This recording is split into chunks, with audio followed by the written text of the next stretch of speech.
Weddings are supposed to be the most beautiful days of our lives. They are filled with laughter, joy, blessings, and dreams of a happy future. For me, my wedding day was not just about wearing a white dress, exchanging vows, or walking down the aisle. It was about celebrating love after many struggles. Every flower, every decoration, and even the wedding cake carried meaning. Planning the wedding had not been easy. My fiancé and I saved money for months, cutting back on things we loved just so we could make our special day memorable. We didn't come from rich families, but our hearts were rich in love. The cake, especially, was close to my heart. It wasn't the biggest or fanciest cake, but it was made with care. Its simple beauty represented all the love and effort behind our wedding. But in every family, there is always someone who cannot see others happy. For me, that person was my cousin. Since childhood, she had mocked me, whether it was about my clothes, my grades, or even my friends. She always found a way to look down on me, as if proving herself better made her feel important. Even during wedding preparations, I could feel her cold eyes and sarcastic smile following me. Still, I promised myself not to let her ruin my day. I wanted to remember this wedding as a moment of love, not of bitterness. I told myself, ignore her, focus on the people who truly care for you. I believed nothing could spoil my happiness. Little did I know, the very symbol of our joy, the cake I had waited so eagerly to cut, would become the target of her cruel mockery. And what happened that evening is something I will never forget for the rest of my life. The morning of my wedding felt like a dream. The sun shone brightly, painting the sky in soft shades of gold, as if even nature wanted to bless us. I remember stepping into the decorated hall, my heart racing with excitement. The air smelled of fresh roses and jasmine. The walls glowed with warm lights, and every corner was filled with smiling faces. Soft music played in the background, giving the whole place a magical touch. Guests arrived one after another, dressed in their finest clothes. Children ran around with laughter. Relatives greeted each other with warm hugs, and the atmosphere felt alive with joy. My parents looked proud, my friends cheered me on, and my groom stood tall at the end of the aisle, his eyes sparkling with love. For a moment, I felt like the happiest person alive. In the center of the hall stood the wedding cake. My eyes fell on it, and I couldn't help but smile. It was not grand like the cakes you see in magazines, but it was elegant and charming, covered in soft white frosting, decorated with pink roses made of sugar, and topped with a small figure of bride and groom. It looked perfect in my eyes. To me, it wasn't just a cake. It was a symbol of our journey. As guests admired the cake, I heard whispers of appreciation. "So pretty," someone said. "It suits the couple perfectly," another added. Their words filled my heart with warmth. But then, like a shadow in the sunshine, I noticed my cousin standing nearby. Her eyes scanned the cake from top to bottom, and a smirk spread across her face. She leaned toward another relative and muttered something that made them chuckle. I pretended not to notice, but deep inside, I knew what she was doing, mocking. Still, I refused to let her ruin the beauty of this day. I walked around, greeting guests, laughing with friends, and enjoying every second of the celebration. The photographer clicked endless photos, capturing smiles and stolen glances between me and my groom. Every detail, the flowers, the lights, the music, felt like pieces of fairy tale. I told myself, this is how I will always remember my wedding, beautiful, joyful, and filled with love. Little did I know that beneath this joyful setting, a storm was slowly building, waiting to break at the moment we touched the cake knife. From the very beginning of the day, I could feel her eyes on me. My cousin stood among the guests with her usual proud posture, her chin lifted high as if she owned the place. While others smiled with genuine happiness, her smile was thin, sharp, and filled with mockery. She clapped when others clapped, but her hands never touched with sincerity. It was clear she wasn't here to celebrate. She was here to judge. Ever since we were children, she had made me feel small. I still remember how she would tease me about my simple clothes, laugh when I couldn't afford fancy things, and boast about her expensive lifestyle. To her, everything was a competition. If I bought a dress, hers had to be prettier. If I scored well in exams, she had to remind everyone that she scored higher. That same bitter spirit followed her into my wedding day. As the evening went on, her sharp tongue grew restless. She whispered to relatives about how ordinary the decorations were. She rolled her eyes at the music, pretending it was too simple for her taste. But the worst of all was her constant glances at the cake. Each time she looked at it, she smirked as if she were holding back cruel laughter. I heard her murmur to another cousin, "That's it? Such a small cake for a wedding? How cheap." My heart sank, but I held my head high. I tried to ignore her, reminding myself that this day was about love, not competition.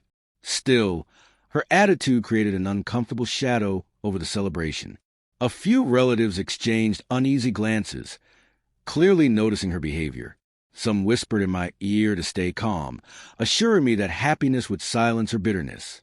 But I knew my cousin too well. Her silence never lasted long. Whenever she smelled an opportunity to embarrass me, she always took it without hesitation.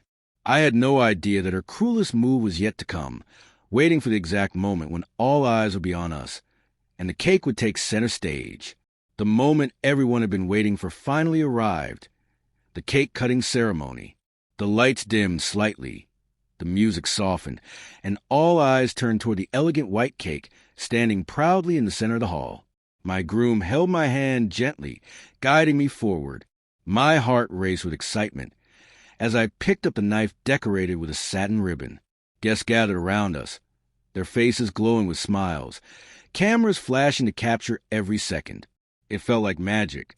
After months of planning, after endless struggles, here I was, standing beside the man I loved, about to cut the cake that symbolized our union. I could hear claps and cheers filling the room. Children shouted in joy, waiting for the first slice. My parents stood with tears of happiness in their eyes. For a brief moment, everything felt perfect, like nothing in the world could go wrong. But then it happened. Just as we placed a knife near the cake, my cousin stepped closer. At first, I thought she simply wanted a better view. But in the blink of an eye, her hand brushed against the cake stand. With a sudden push, whether by accident or intention, the beautiful cake toppled over. Gasps filled the hall. Plates crashed as the cake hit the floor, smashing into pieces. White frosting splattered across the carpet. Pink sugar roses crushed underfoot. The once perfect centerpiece now lay in ruins, looking no different from garbage. For a second, silence took over. My breath caught in my throat, my heart sank, and I felt as though the ground beneath me had given way. Tears welled in my eyes, but before I could react, her voice cut through the silence like a knife. "Well," she sneered loudly, her lips curling into a cruel smile, "at least it was an expensive cake. You couldn't afford better anyway." Her words burned deeper than the sight of the ruined cake. Guests looked at each other in shock, some covering their mouths, others whispering. My groom's hand tightened around mine, trying to steady me, but I could feel the humiliation spreading like fire through my body. The joy of a moment ago was gone, replaced with embarrassment and pain. Every sacrifice, every effort we had made, seemed mocked in that single sentence. My cousin's laughter echoed in my ears, making me feel smaller than ever. In that instant, I realized this was more than just about a cake. It was about dignity, respect, and the cruelty of someone who could not stand to see me happy. And I knew I couldn't stay silent any longer. For a moment, the hall was filled with stunned silence. The music had stopped. The laughter had vanished, and all that remained was the sight of the ruined cake lying on the floor. My chest tightened, and my hands trembled. It felt as though the happiness of my entire wedding had been shattered along with that cake. Then the whispers began. Guests leaned toward each other, murmuring in disbelief. Some shook their heads in sympathy. Others glanced at me with pity. A few children, confused by the sudden tension, clung to their parents. My mother covered her mouth in shock, while my father's face darkened with anger. My groom, standing by my side, looked torn between comforting me and confronting my cousin. And there she was, my cousin. Instead of looking guilty, she stood proudly with her arms crossed, her smirk never leaving her face. Her cruel words hung in the air like poison. "You couldn't afford better anyway." I felt my cheeks burn with humiliation. I wanted to scream, to cry, to run away, but my feet felt frozen to the ground. Some relatives rushed forward, trying to calm the situation. One of my aunts whispered, "Don't cry, sweetheart, it's just a cake." But to me, it wasn't just a cake.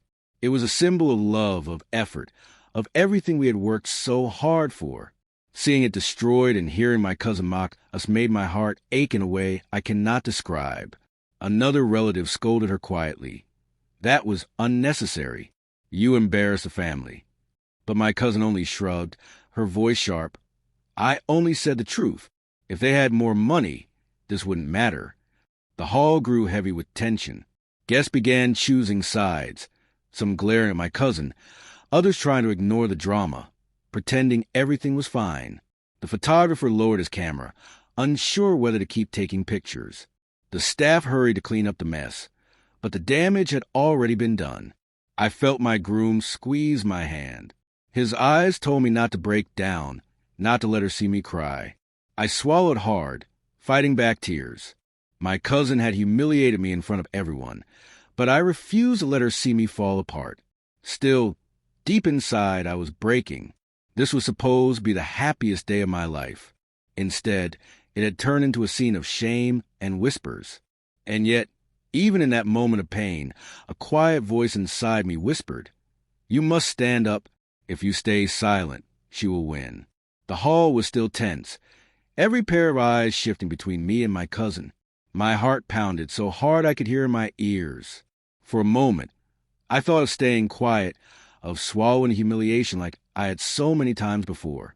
But then I looked around, at my groom, at my parents, at the guests who had come to celebrate our love, and I knew silence would only give her more power.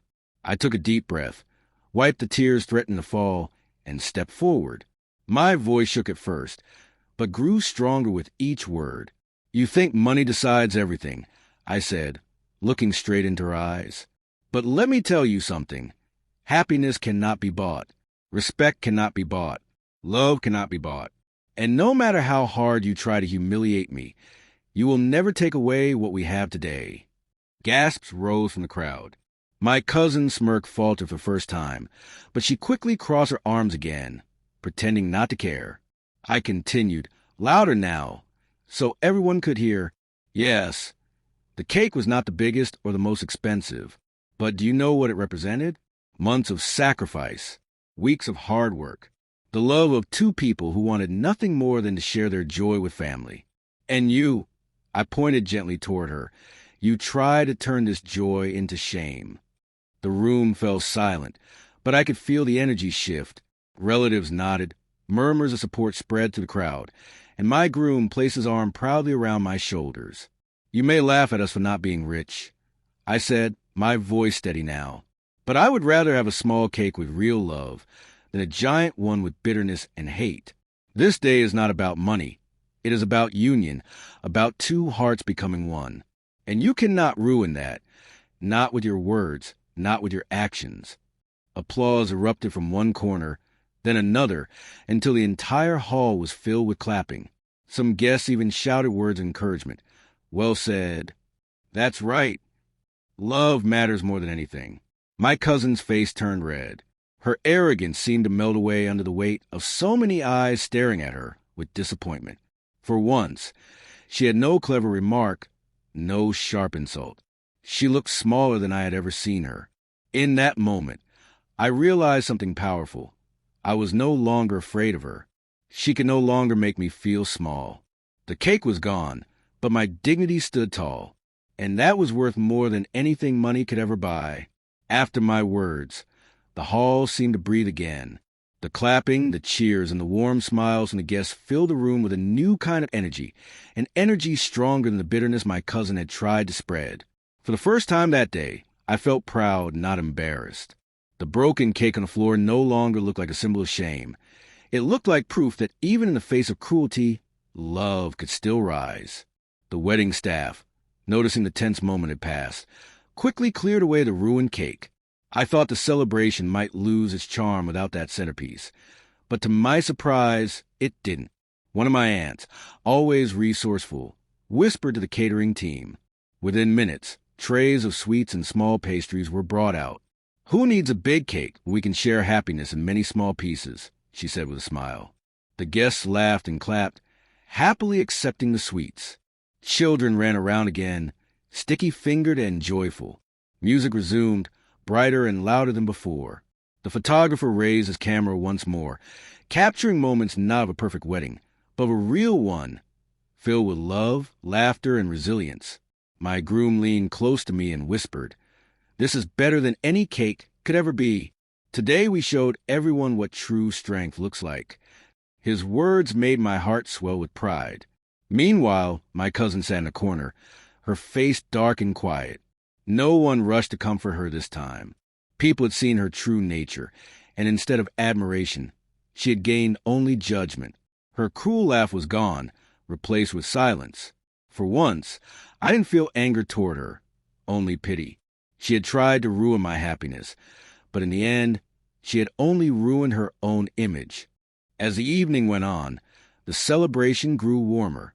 We danced, we laughed, and we shared stories that would last a lifetime. Guests hugged me, telling me how strong and graceful I had been. My parents held me close, their eyes shining with pride. And when I looked around, I realized something important. It wasn't the cake, or the decorations, or even the perfection of the day that made it special. It was the people who truly cared, the love that surrounded us, and the strength to rise above negativity. By the end of the night, I no longer remembered the sting of my cousin's words. Instead, I remembered the laughter, the claps, the dances, and the endless blessings. The wedding had not been ruined. It had been made unforgettable in a way no one could have imagined.